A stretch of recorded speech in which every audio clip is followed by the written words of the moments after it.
बातमी महत्त्वाची आहे। आमदार रोहित पवार यांचं पंढरपुरातील आंदोलन आज तिसऱ्या दिवशी सुद्धा सुरू आहे।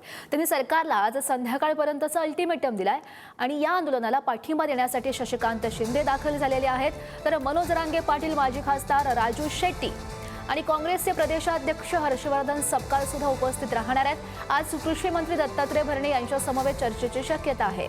सरकारनं कर्जमाफीचा निर्णय न घेतल्यास उद्यापासून संत नामदेव पायरीवर बसून तीव्र आंदोलन करणार असा इशारा आता रोहित पवार यांच्याकडून देण्यात आलाय।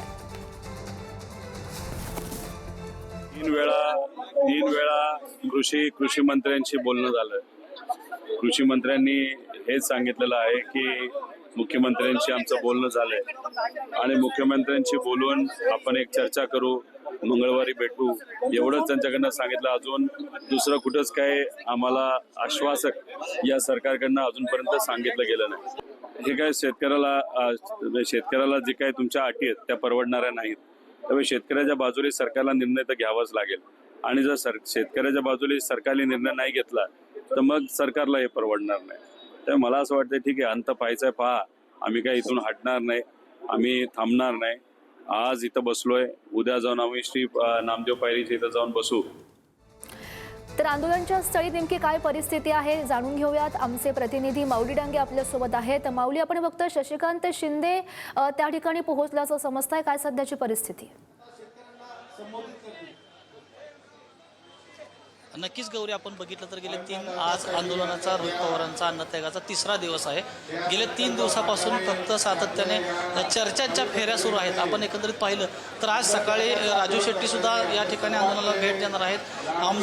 बऱ्याच आमदारांनी, खासदारांनी सुद्धा या ठिकाणी भेटी दिलेल्या आणि आंदोलनाला पाठिंबा दर्शवलेला आहे। आज आता आपण बघितलं तर शशिकांत शिंदे व बजरंगप्पा सोनवणे यांनी देखील सुद्धा आता पाठिंबा दर्शवलेला आपण पाहिलं तर आज संध्याकाळपर्यंत जर तोडगा नाही निघाला तर आम्ही उद्याच्याला नामदेव पायरीपाशी जाऊन आंदोलन करण्याचा इशारा सुद्धा रोहित पवारांनी आपल्याला दिलेला आपल्याला पाहायला मिळतं। आपण पाहिलं तर आज दुपारनंतर जरांगे पाटील सुद्धा या आंदोलनाला भेट देणार आहेत, राजू शेट्टी भेट देणार आहेत, अनेक नेते मंडळी या ठिकाणी भेट देणार आहेत। आपण पाहिलं तर सुप्रिया सुळे सुद्धा या ठिकाणी भेट देणार आहेत। आता आपण बघितलं तर 3 दिवस झालं अन्नत्याग उपोषण सुरू आहे, त्यावर अद्याप कोणताही तोडगा निघालेला नाही।